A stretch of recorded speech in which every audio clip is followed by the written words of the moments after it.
What's up, guys? I'm cutting my roses this morning. It's the best time to cut in the morning because your roses aren't too hot. But this is the way I do it.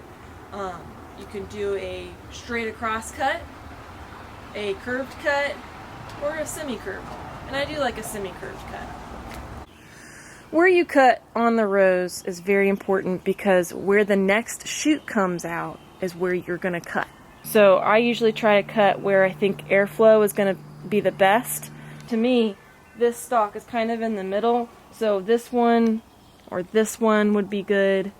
That one's kind of going to bother these guys over here. I'm going to do a curved cut like that, slightly curved. And then you can cut down your flower to size for the vase. Pop it in.